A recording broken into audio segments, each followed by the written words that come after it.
Don't follow trends, follow your heart. Hi there, and welcome to this week's astrological program report. This is from the week that starts ends at the 2020. I am your astrologer Maria Hjelmborg, and I'm here again at the world's largest meditation center in India. And what you can see here is that the moon is upside down. Compared to Denmark, at least, it depends on from where you're watching. Where we have the moon like this. Just a second. See, man.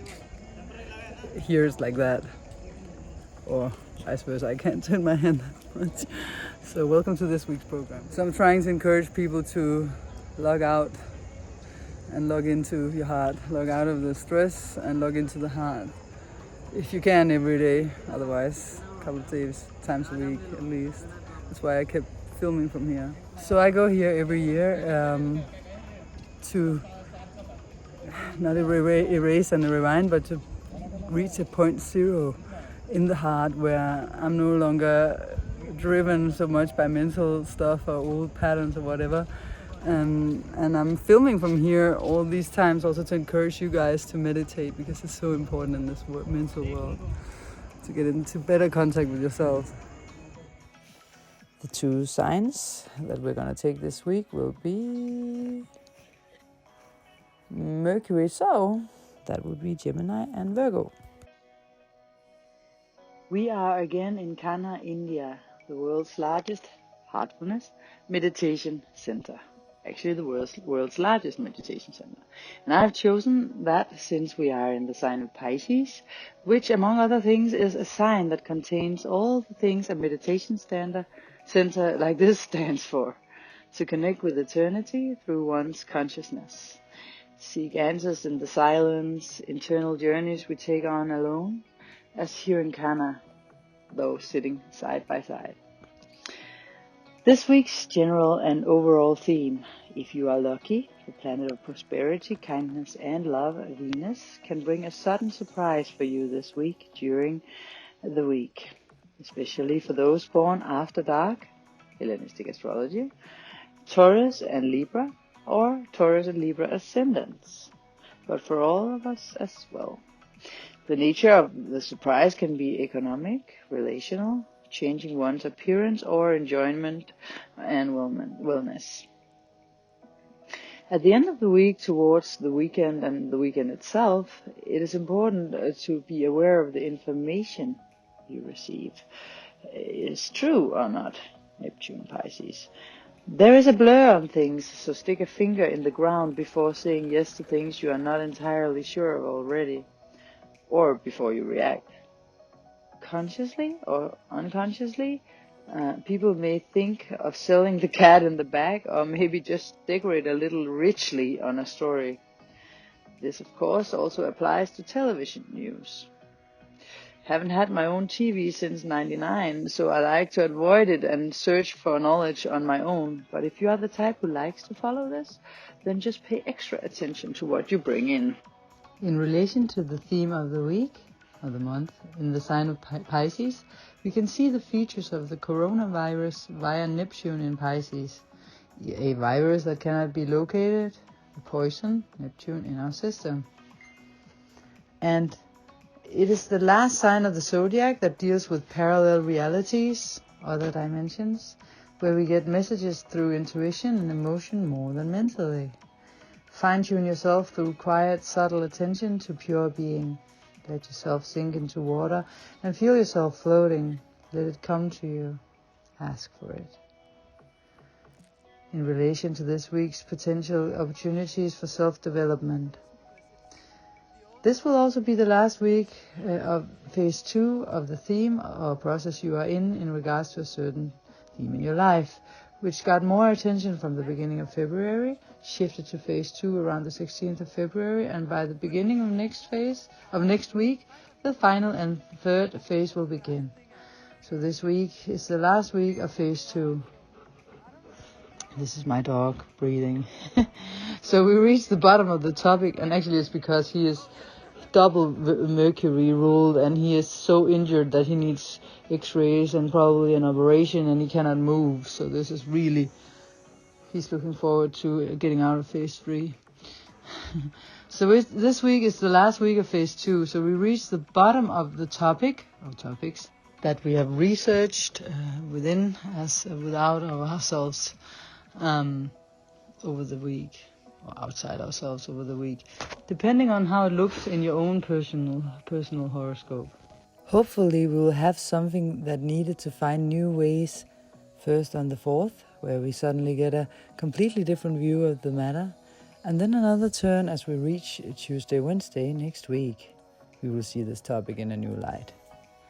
So from then we are addressing the 3rd and final phase of the Mercury retrograde period.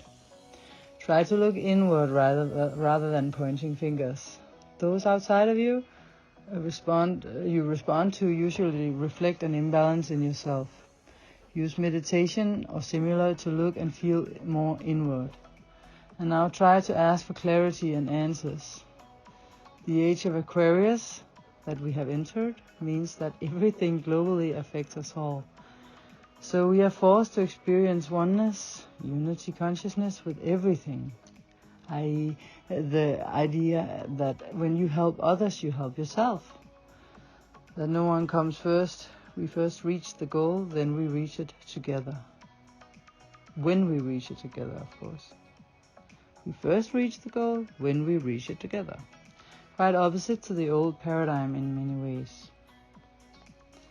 Sentence of the week.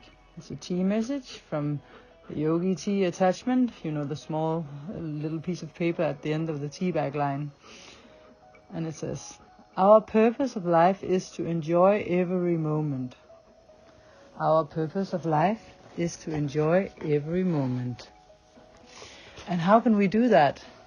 My suggestion is, from experience, I have experienced that only when I release all mental thoughts about what I need to be happy and just be with the center of gravity of my consciousness in the heart and not the mind and thoughts. So I move it from up there to down into my heart, that which is in the body. Then every moment becomes new and enjoyable. I am a heartfulness meditation trainer and instructor, and we are many of them. It is volunteer and therefore free. If you need to be guided to move your center of gravity from head to heart of depth within yourself, write to me and I can guide you along the way to a preceptor. Again, heartfulness is for free. And it's Happy the dog that's breathing like this in the background.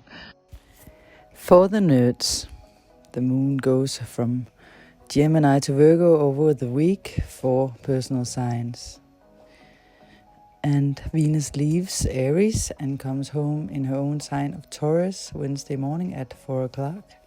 On March 8th at 9 in the evening, Venus is in conjunction with Uranus. We're in the midst of the sign of Pisces, the Sun. There's a Sun-Neptune conjunction the last day of the week, Sunday at 1:15 p.m. Mercury goes backwards in its retrograde into Aquarius at 12:40 on March the 4th.